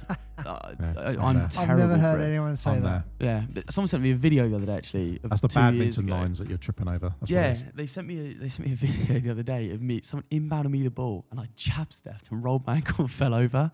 And I was like, how? And honestly, I subbed out. I had a bruised ankle for like 2 days. I remember he sent it to me like a year ago, a memory. And I was looking at it thinking, oh, that's really pathetic. It's really bad. But that's just lack of rehab. And you must have, like we've all done it. You go on a night out, you're walking down the street, or you're walking and going to the club, and you on the pavement, on the road. I can't. And you look at it and go, there's a little crack. I just rolled my ankle. I can't confirm whether that's the intoxication or the glass ankles. I've done it getting out of taxi. That was a good one. Yeah. Straight out on the face. I have a terribly broken finger. And that was simply, I got caught on a door. So I did it the first time, then did it a second time, and the third time in a basketball game. And my friend, who I won't name because he is actually in the industry, said, I'm a physio, I'll put it back in place for you. So at half time, I gave him my hand and he tried to put it back in place. And now Jesus. It's not in place at all. So for those listening, imagine like it's like a golf ball. It's like a finger that's been put in wrong. You got a bone like sticking out. He could make the Zorro symbol with just one finger. Yeah, and you do that. And sometimes I'll put it in my pocket and it clicks out and I have to jimmy it back in place. Does that change your shot? No, thank the Lord. It's a little pinky. Probably gives him more support. Anything. Yeah, it's a big gripper. I can't palm a ball though, which I find interesting. That's nothing to do with the finger. I don't have small hands. I just can't palm a ball, which has always annoyed me. But I can. Yeah, we parted with the ball the other week, wasn't it? When we were at Surrey, the guy gave the kids the ball to hold it for. This is during the game. Well, The ref during the just game. went like, because we were right under the basket and just I thought that was a nice touch by the referee. Should put it on your Kids, shirt and run yeah. away with it. My favourite bit was we're talking about Andrew Lawrence. Andrew Lawrence flying into the front row. We were like, yeah, get Cool, back on the loved court. it. Yeah. Quality with like your whole arm wet Dripping. from sweat. Yeah, it's I nice. love Yeah. that. I thought it was brilliant. Hang on, did we find out what your favourite shoe of all time was? No, I mean, look, we're delusional. So it's not a pair of Kobe 8s, but as a man who isn't very materialistic, to find a pair of Kobe 8s nowadays that are less than a ridiculous price. What, like Grinches, you mean? They're Kobe, yeah. The Do you know sixes, what? aren't they? If you offered me a pair of Kobe 6 Grinch, I would pay you whatever you asked for them. I think they're the nicest shoe of all time. The I've never Grinch are a owned them, really nice shoe. and I've never played in sixes, Kobe 6s, so I can't say they're my favourite of all time. I I'm had- currently wearing the books. I think I had a black pair of those. So Nice. sexy. Kobe 6 are so nice. They're really, really nice, but they're low. Yeah, The way he said, But they, oh, but they, so sexy. they are Oh. so sexy. they were low because I used to wear those ASO ankle straps, and the ankle straps were quite bulky. So actually Yes. having a low shoe worked out quite nicely, whereas before I used to wear slightly high, like the VCs and the shocks and stuff. Because they were higher, they would actually, you'd then have that plus your ankle strap underneath. It'd be like, Yeah. look like you had the elephant foot or something. It was just really uncomfortable. I stopped wearing ankle sports because they were ruining the shoes that I was in. Like, you Not your ankles. Bulk out, don't yeah, they? but and you know, like they've got that mesh on the side Yep. that rubs against all the inners and stuff. And it got to a point where my mum and dad like, I'll buy you a new pair of basketball shoes every month. And when you're doing hour and a half in the morning plus a Oh, team yeah, practice yeah. in the evening, you know, and you're relying on your parents as you do to go home to them and be like, hey, can I get another pair of shoes after 6 weeks of one pair? They're like, no, absolutely not. So I finally have to stop wearing them because of that. But my ankles are fine. At the moment, touch wood, I'm only playing locally. But as we said the other day, sometimes if I'm playing a scrimmage and there's no ref, I won't go to the rim. I refuse. Yeah. I refuse to have someone roll my ankle. Yeah. And, you know, I have to go to work with a limp or have to sit at home with a broken foot because a 15-year-old that's never played basketball will decide to submarine me. That's the Yeah. thing as well. That's Is sometimes with those injuries, it affects. It just Yeah. affects your working life, affects your family life, and just because someone submarined you or someone, the thing that drives me nuts is when someone like does that stamp. Yeah. You And- think, what? Yeah, and the And- new flopping rule yeah. has made it so dangerous. You know the rule now, if you flop, you get a tech. Yeah. So it's Oh, okay, yeah, it's yeah. now like a. But I said this to actually. So Sam Moran is a really, really good friend of mine. Played basketball with him my whole life. Went to Itching College with him. He left after the second. He didn't do a third year with me. But Sam is now a ref. So he's a ref that I obviously just bounce questions off because like you said earlier about IQ and stuff. I think it's always good to know the rules that you're playing the sport for. So you play Something sometimes. you've said a lot. Yeah, and you play against people that don't know the rules. What? But you can't ever ask. For example, if I think it's a charge, and I say to a ref, why haven't you called a charge? They would, in mid-game, they're like, go away, I'll give you a tech if you ask. So I'm often very, like when Sam refs, I really like it because it means after a game, I can use a specific example to ask why a ref hasn't called something. And I said to him with this new flopping rule, I said, can you explain to me that thing where someone steps in? Sometimes I'm falling to protect my ankle. Because if I come down on your ankle, I want to roll so that I don't roll my ankle on your foot. And he said, yeah, we're trying to mitigate that. But every time there's a new rule put in place, they want you to use it a lot so that people get used to it. Yeah. I said that to him. First possession of the half, I shot a corner three. Some guy stepped under me and rolled my ankle. Sat out for the rest of the game. Yeah. So, and funny enough, I went down and Nathan Clifford, I hope he listens to this, which he will. I think Nathan said to me, this is where the rule's really difficult. Because he said to me, technically, we're supposed to call a technical foul because you flopped. But we understand why you've done it. And you've obviously rolled your ankle. And I was like, this is where it's going to be awkward because, you know, I shoot a lot of threes and I just do anyway. But it's difficult now shooting threes, knowing that you can't flop, you can't roll. Yeah. And I think it's a bit of a ridiculous rule, but that's well above my And pay grade. I like people like Nathan because I like the fact that he kind of looks outside the box and goes, you know what? Yeah. I get what you were trying to do there. And he kind of, I don't want to say takes the rule with a pinch of salt, but he's looking at the bigger picture. And I think that says something about referees when they do that. Yeah. And I will say, National League, when that rule came out this season, it was like T, and it was like, what? Like, yeah. You just think, yeah. And I like, we had this conversation about this before, and I genuinely believe the people who come up with these rules have come up with it and they're ex-referees, or they've never played the game at a decent level, or they're creating a rule for a really specific play or incident that's happened, or a particular player maybe. But yeah, that is terrible. And also, I think for someone like you, and what I mean by that is because you're a confident guy, sometimes, ref, what are you doing? Yeah, I'm very vocal. You need to call that. Some referee is going to go, okay, I mean, you must have that a bit. Massively. Where a ref turns around and goes, you've pissed me off. Yeah. And I get tech warnings for the game. I've jokingly, I'm not going to say their names because they still have to ref me, so I'd like to get the occasional call. But there's some refs that I'll use Nathan's name. Me and Nathan have a really good working relationship. That's what I would class mine and Nathan Clifford's as. You know, he refs us. I'm honest with him. I tell him if I think it's a lie or if it's wrong. He'll tell me, but he always gives me an explanation. And same with Sam. But Sam's a friend, so it's difficult to, swear at him as I often do. But there's some refs that I think, as you said, have never played basketball to a level where they don't understand why some people are complaining. We had it the other day on Thursday. I know it wasn't a serious game. We played against the Navy. And honestly, they weren't going to call a foul unless I was getting punched in the face. This is blood, yeah. Yeah, and I think that's because, like you said, I am vocal. I will tell a ref if I think they're wrong. And I don't mind getting a tech. And I think, you get one warning, so use it. And then you get a tech, and that's fine. So I'm very vocal. And I said to the ref, you have to start calling stuff. It's getting dangerous. And you said it yourself, it was getting dangerous. Yep. But they weren't going to call any fouls because I think they wanted to prove to me that they have more power, which they do. But, that's just bog standard with refs, isn't it? Yep. But 90% of them are good. Yeah. I should definitely say that. But yeah. Right. Yeah. Well, sometimes the refs forget people aren't there to look at them. Yeah. Yeah. Nice way of saying they get on a power trip. Yeah, maybe sometimes. The one thing I'd say about a ref in defense of them is where I think, how do I phrase this? We don't have their perspective. We cannot see the angle they've got. And I'm not saying they're right or wrong, but anytime someone calls something now, whether I agree or disagree with it, I just think I can't see what angle they're at. And it's like, okay, cool. But they're not infallible. They're not. And as long as they're human, they're going to make mistakes. Of course they are. But if they are consistent, that's the main thing. As long as they're consistent. And a lot of the times it's a case of that they're not calling stuff and they're consistently not calling it. You go, okay, well, they're just a...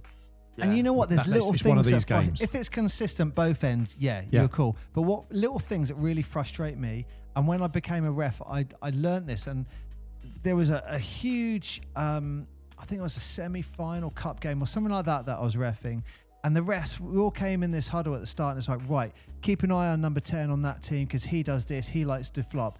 This guy does that. And I was thinking, you've only focused on one team. What does the other team do? And I just thought, I don't know if that's a good thing or not, because I'm getting prepared for this guy who flops and this guy who pulls on shirts or whatever. And I'm like, should you be having those conversations before a game? Because isn't that a little bit of bias? Because you're... It is bias. I agree. It's bias and it's not good. But on top of that, I know that refs do the same with me. I joke with all the refs. They all know that I've got a reputation. They all know that I'm very vocal. Sometimes, yes, I do try and sell a call. But I said this to you the other day, and it's a terrible anecdote because it makes it sound like I'm comparing myself to LeBron. So I should premise that I'm not comparing myself with LeBron James. One of his ex-teammates... Hey, Mark, do we need a little jingle for this? I was going to say, this could be massive and terrible. Jingle. Honestly, if someone hears this, my head is going to inflate terribly. So, but someone said, an ex-teammate of LeBron's once said, you think that he complains and cries about not getting calls until you're on his team and you realize how many things get missed. And I've spoken to refs before in local league that have said, if they call every foul, you won't get through a game. Everyone will be fouled out because you're going to get those fouls. And I say it a lot to people, you kind of have to pick and choose the battles, but don't get it twisted. Sometimes I'm driving down the paint, you get slapped or you get hit on the arm 6-7 possessions in a row, and I get annoyed at it, and then I think, they can't stop the game every time I touch the ball. So it's about, I think with the ref, they have to moderate and make sure that they aren't just giving every foul. So Yeah. there you go. Compare myself to LeBron on a podcast. So it is what it is, isn't it? What I will say, what I learned, and I used to get frustrated as a ref, is as a ref, I had no problems talking to players. Yeah. And I would try to explain, go, why did you call it? And I was like, well, you came over, your arms were hanging over him, then there was contact, that's why I called it. I had no problem saying it. Or if there was a bit of argy-bargy, just go in the middle, just say, your team needs you in the game, not chucked out the game for something stupid that you're about to do. Yeah. Bam, diffused. But where I got really frustrated, where it's like every play, and it was always the lower the standard, the more they want everything explained. Yeah. Well, why is that not a foul? And you're like, because he didn't touch you. Why is this not a foul? Like, is it a travel? You're like, oh man, just get on with the game. And that's where I think referees start to get frustrated. When it's every play, it's like, shut the hell up. And then you might have a genuine, hang on, what happened there? And they're like, no, I'm not talking to you. So I think that's sometimes where that generates. Yeah. I know it used to frustrate me. I don't want to every play. But Itchin. So you're at Itchin, and the America is calling. Yeah. The US of A. Yeah. Is coming up. Yeah. It was. So how does that opportunity happen? It's Big Will. Big Will Neighbour, shout him out. But so we were an EABL team. The first year that I went there, they got their EABL status. So that attracted a lot of the top talent around. So when I said go back to doing some of the visits and Taunton, the money and all of that stuff, when I visited Itchin, Matt Garman had made it clear that he was going to be going there to coach for his first year. So I, who was going to move close by, friend Sam Morant, who was going to play, his older cousin Adam Wilkinson was at Itchin, Elliot Dad's at Itchin, but they weren't in EABL teams. They were just playing against people like Barton and Simmons and smoking them by 100.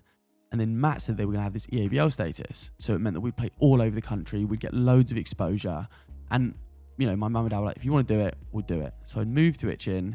Sam came with me. And all of a sudden, the entire team of my under-18 Prem team moved to Itchin. So we got like Dan Hemingway, we got Jared, we got me, we got Joe Rouse, we got Sam. We had an unreal squad. So we had an under-18 Prem team who the year before were in the Final Fours. We came third or fourth. I don't know. I was sick and had a minor heart attack or something like that. I don't know. It's crazy. So I wasn't there. But we basically had a Final Four team that were playing against people like Barton, Brockenhurst and Simmons and these colleges, and we were smoking dudes. And then we were playing in this other league on a Wednesday where we'd go to Worthing or we'd go to London and we'd play these other teams like your Barking Abbeys. And we started getting really loads of exposure. It had a league, it had an averages. So I think you had, points per game, rebounds per game, blocks per game. All of this stats started to come about. So now I'm involved in this world where every week we're playing against really good people. Like some of them are like recorded and put on YouTube. This was like the start of sort of the EABL page. Each week had a top 10 highlights. There's massive exposure, and they've got player of the month, player of the week. They've got a system. They've got a cup alongside of it. We're playing all over. And now I'm part of this team where on a Wednesday, I basically didn't go to college. So on a Wednesday morning, I'd get there and then we'd have to get in a minibus and go somewhere to play a game for midday and then get back by the end of the day. So I'm now basically like a semi-pro. So I've got something like 6 sessions a week. I'm training at the time. My first year was a D3 team. So I'm playing against D3 men. I'm under 18 Prem. I'm in EABL and I'm playing local league, like national, like local college league, whatever a lot it is. of basketball. Ridiculous. Like 30, 35 hours a week is what it looked like type of thing. Plus you're at school. College. Yeah, plus traveling, plus college. And I'm just like, this is the life I want. I want to be in this situation. I was really good shape. Everything was healthy, no injuries. I was getting quite good. I was getting a bit more freedom in terms of shooting the three, and we were surrounded by players that did most of the heavy lifting. So I was able to sit in the corner, a little bit of defense played. And in my second year, we had a really good squad. That's when my EABL journey was probably highlighted, because we were now like the youngest of that age group. But in my second year, it was only Elliot Dads. Elliot Dads had just gone. So it's Elliot James, Harry Cox, George Ivans. These guys that then, because they then transferred from their respective colleges to Itchin when they got the ABL status. So they wanted to play in this league as well. But I was one of the group that was good enough to play and get minutes with that group. So I was then surrounded by really good players. Matt Guyman was there. really good coach, and we had a strength and conditioning coach, so we were in shape. We had an injury prevention coach. We had, you know, a nutrition coach that came in at the time.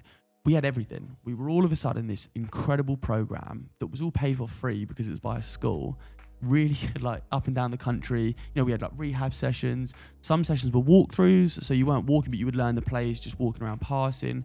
Shooting sessions, we scrimmaged. It was crazy. And then in my third year, when I entered my third year, like I said, funny enough, actually, I kind of took my foot off the gas in the summer before my third year. Because in my head, I went, third year, like, Matt's going to play me. It's not a big deal. And we didn't know that we were going to get anyone. We thought that the team we had was all that we were going to have. And then Matt Guyman, like I said earlier, did some incredible scouting. Went and got Selby. Selby was a monster. And we had Harvey Barr was 7'3" or something. Selby was like 6'8", averaged like 18 rebounds, 18 points a game. Dan Hemingway somehow just got massively swollen strong. He played at Loughborough actually afterwards, and he went to the Dane camp, like the top 50. Dan Hemingway, really good, played in Sam Netter's, you know, the All-Star Classic, the Hoops Fix All-Star Classic.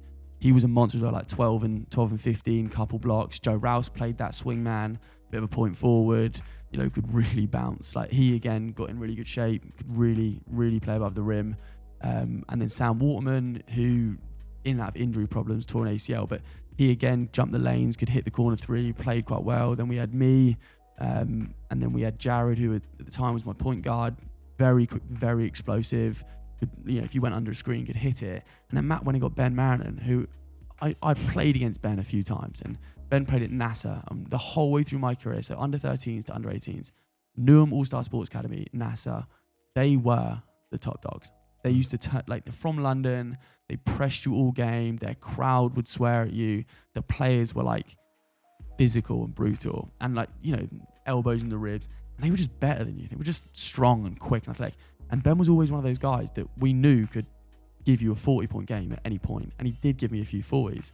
And then all of a sudden he's in Itchen College working out, and I'm like, wait, what? And Matt was like, yeah, he's looking to come. Can you come and work out with him? So I've turned up, and I thought Matt just was going to do a normal workout, and Matt didn't prep me for this. Really rude of Matt, actually. I'll tell him that if I ever saw him. He starts doing these workout drills. I am so inadequate. I was like, we did these like corner shooting drills. You make a three, you stay. Ben beat me in all 5 rounds. Like, and I mean, cooked me in all 5 rounds. Then we did like get into the rim drills. Ben's like dunking it, and I'm like getting the occasional dunk. I'm like, oh, I'm so out of shape. And then afterwards, Matt went, you really need to get better. And I was like, better? Like, I know I do. And then I didn't like Ben at the time. I thought he was a dick and he was going to take my minutes. And I'm going to say this because we've got tattoos together, so I'm more than welcome to call him whatever I want. I hated him. He was so rude. He was so annoying, but he was so good. And my brother had just gone to uni. So Matt asked if either Selby or Ben could move into my family's house for a week because their house wasn't set up and good to go yet. So I said, I've worked out with Ben. I'll let him live with me. He didn't speak to me the whole week. He used to come in, go up to his room, come down, eat, go back to his room. And when I was leaving in the morning, I'd text him and say, I'm going to work out. And he would just appear, get in the car. Like, I mean, I was a 2-minute walk from Itchen and I still drove. And we'd get to Itchen. In silence? It's dead silence too. Like, the radio was on. And I would try and talk to him. Like, I'm a vocal guy. I'm extroverted. I'll talk to anyone. But I used to be like, oh, how are you? And he was like, yeah, right. No, like, he didn't talk to me. Hated me. Knowing that Matt is a tactician, who was that drill for? Was that for your benefit or for his? I often sometimes think about this. I think it was for Ben's. For Ben, but it was also a little, hey, guess what? Oh, massively. Step up. Yeah, it was like yeah, buddy, you need to get better. Because I just hearing it, you sit there and think, why did he isolate you and go, out you come, you can just run the drill with him. It's like, could have done anyone else. Yeah. And I think, and again... And you said taking your foot off, he probably would have known or had an inkling. And it's like, let's just pop this into thing, because he will see that potential. Yeah. And having, you know, what you've talked about, that would have motivated you. And Matt, being as smart as he is, he knew that me and Ben needed to work for his team to be successful. Oh, yeah. He knew that I'd made my aspirations clear at the start of the year. I wanted to be a player of the month, I wanted a national championship, and I wanted to go to America. Those were my 3 goals. And he made me captain, and he was like, look, you're going to be the captain. And me and Ben, actually, the last night Ben stayed at my house, I won't say the player, but we spent about an hour taking the piss out of a player that was on the team. And it wasn't anyone in the first team. I'll make that clear. We didn't do anyone in the EABL first team. There was a guy in the second team who was a real tryhard, really good guy. Yeah. But we spent an hour just roasting him downstairs in my house. And we had this weird connection. 2 weeks later, we got a tattoo together. I got a planet on my wrist and he got a rocket on his wrist. And it's part of our handshake. Okay. I've got So to go from not speaking a word to icebreaker, let's get tattoos. Yeah, in the space of 2 weeks. And then competitively, Ben is one of the most competitive people, but in a very different sense of he's not vocal like me. Like he can back everything up that he's ever said, but he doesn't do it. He doesn't talk about it. He's just a bit of a silent assassin. And that is a great name. Do you ever get silent assassin? Do you get it in the car together and just drive somewhere in silence, and you'll be like, "Yes, feels like old times." One of the common jokes. Do you know what? One of the funniest jokes about Ben is that sometimes I'll go to London on a night out with him, and we'll be like in a pub, and I'll have to, and he's not talking, and like, I've got another friend with me, and I'll go, "Oh God, Ben, let's get a word in." Like as a joke, he's not talking. He's just sat there. He's sat there like enjoying the time. Yeah, sat there, a bit of the old cricket's going on. Yeah. He's a tough guy to talk to, but give him a beer and he's great. So after that, but yeah, funny enough. So we realised we were quite good. We played this first game against Basvik. I had 35. Ben had 25. I think everyone else had like 10, 11 points. And this is going to be the first time I'm going to call Sam Netter out on this one, or Sam Netter, right? He made a video. So we had 8 dunks in that game. Okay, yeah. 8 dunks against Basvik. Sam Netter titled the video Itching Colleges, Ben Marinan, Sell Behind Wheels, Dan Hemingway, and more, M-O-R-E, have a dunk fest against Basvik. My name has the same amount of letters as more. And I'm the only other one that got a dunk in that video. He didn't put my name in the video.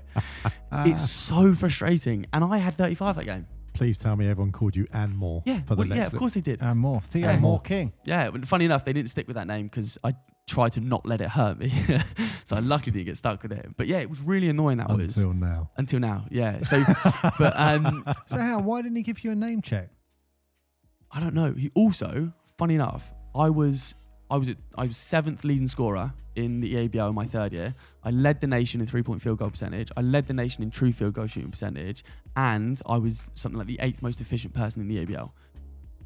Out of those statistics, out of the top 10 scorers, 9 of them got selected for the Hoops 6 All-Star Classic. I was the only one that didn't. Everyone else, the 3-point field goal one, like 6 out of the 10. So why do you stand out of those? I don't know. 10? I've never been in a highlight video of his. He's never shouted me out. I know why, Mark. I know exactly why. Because I didn't live in London. Oh yeah, maybe there'll be something. But in my mind, I'm visualizing a 3 going in now, and Theo walking back, going, "Yeah, screw you! Put that in your highlight." And he's like, "Right, Theo King on my blacklist." And also, I said so. Matt, I don't know if he actually was. I used to joke with him. I thought Matt was on the selection committee for the All-Star team, the All-Star Classic. Dude didn't select me. Ben went, Dan Hemingway went, Selby went. I didn't. I was the team's leading scorer. I was the captain. It was the only national championship Itchen owns, and it was under me. Oh wow! I was so honestly, when the release came out, I honestly thought, oh, they've made a mistake. They'll update that, and they didn't. I wasn't even a reserve. Holy shnikes! Thank you, Mark. Wow. Yeah. Look, I can sense this is still scarring you to today. Does, because Ben likes to wear the Hoops Fix Classic t-shirt every time he sees me to remind me I don't have one. That's perfect. That is Mark, perfect. Your mates with Sam Netter. We need to find out what's going on. Yeah, drop him a call. Ask him. Say, look, we need a t-shirt for Theo. You said you let the team down. Get him a t-shirt. Yes. Your mates with him. Wouldn't go that far, but yeah. But so that's when I realised, probably week 2 or 3, I realised that I wanted to go to America. And in my 3rd year itching, that's when I was like. But how many of you guys went? Was it just you from that team who went? Ben went, Selby went, and Harvey went. Okay. So Harvey was like 7'2", 7'1". He's like a big, tall geezer. But he didn't start playing basketball. He was 16. He was really skinny. And he's also a genius. Harvey is one of the... I think he's like an astrophysicist or something like that. He's so smart. So he used it as an academic way to get into a good college as well. But it also helped that he was 7'1". I don't think he loved basketball, so he only did a year. Selby, I'll be honest with you, I lost contact with Selby. I don't really know too much about him, but I know he went. Ben did 2 years, and I did obviously a year. So 4 people that year went. There was others that had offers, but I think others that didn't love the lifestyle as much as I did. Like I was in love with it. Mornings, workout, evenings, workout, basketball my life. Like, it's all I ever did. You know, I didn't drink, I didn't go on nights out. I lived for basketball. I often joke and say that I don't think I went on a night out till I was 19 because, you know, everyone gets to 18 and they want to go out. Yeah. I got to 18 and realised that cheap nights were Tuesdays, but basketball games were Wednesdays. So I just didn't go out. So it just was like, and my parents didn't drink. So that's dedication. It was, not anymore. So you're making up for it. Making up for it massively now, yeah. So let's talk about going to Jacksonville. I mean, you're what, 18, 19, you're going off to, I mean, look, you're going to the sunny state. Yeah.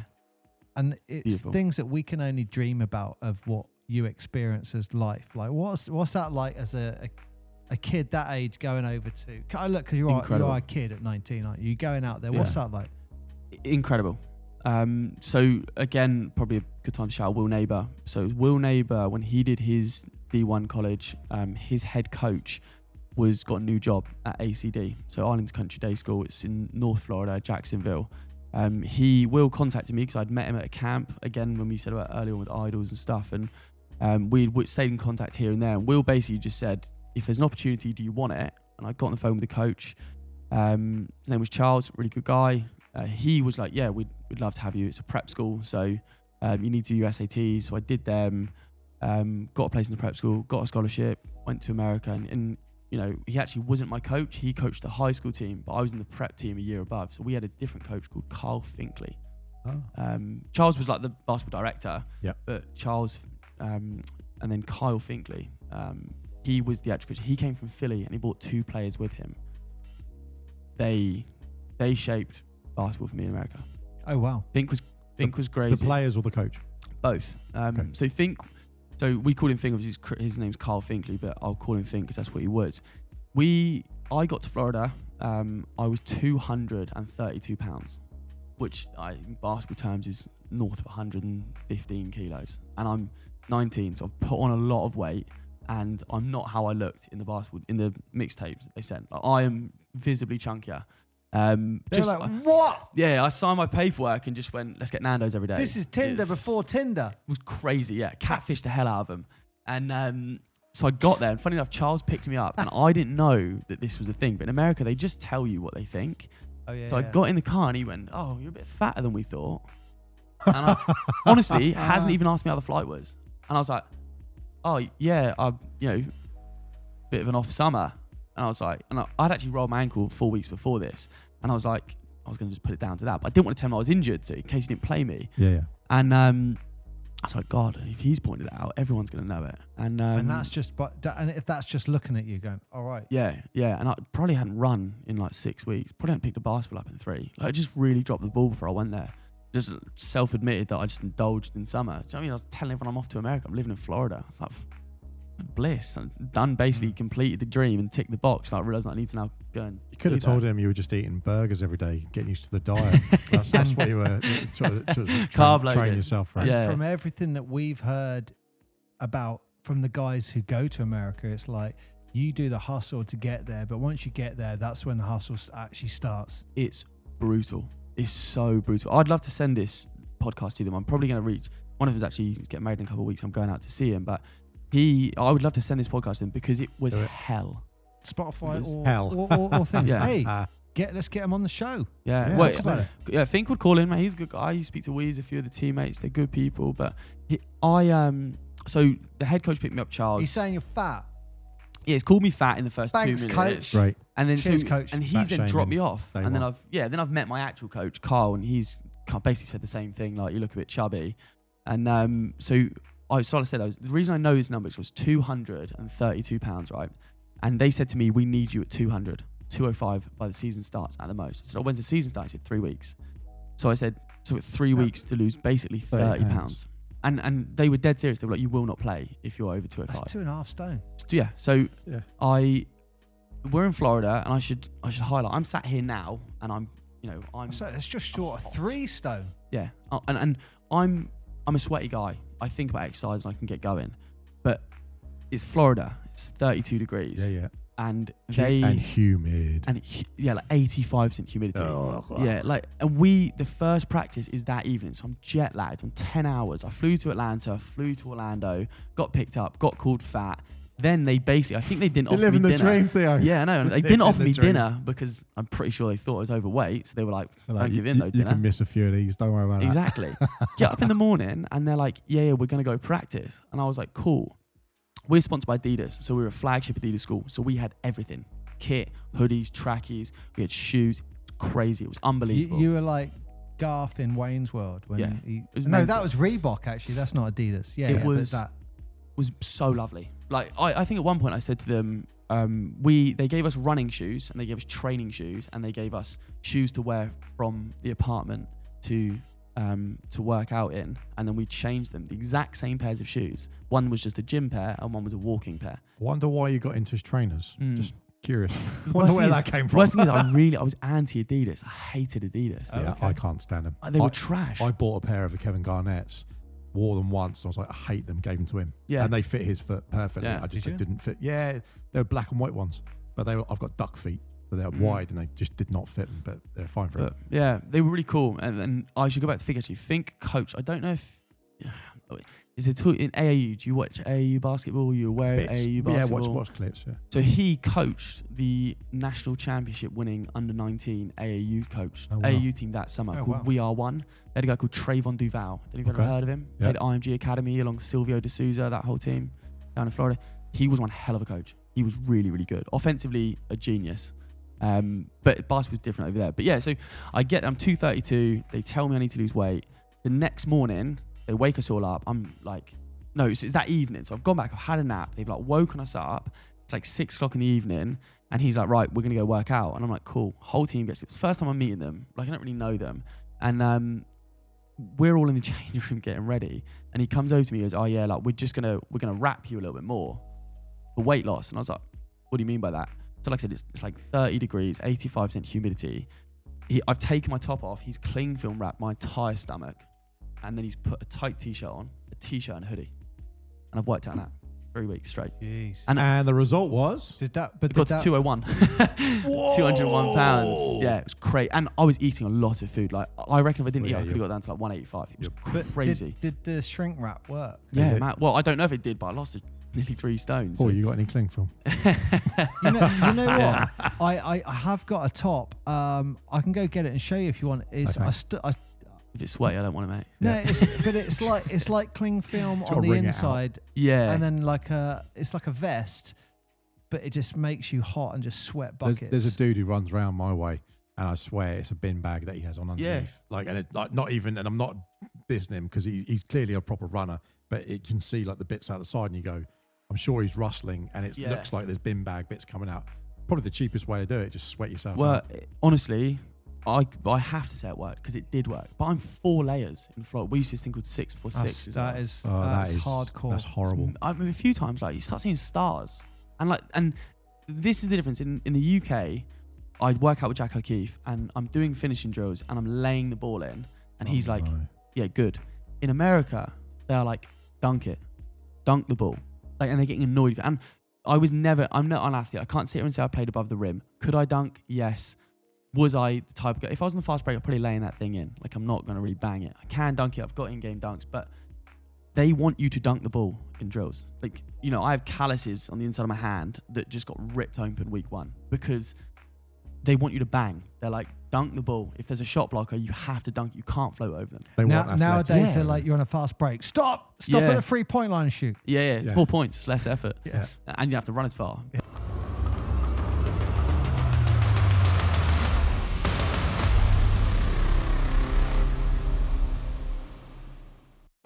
Thank you very much for listening to this episode. That is the end of this part.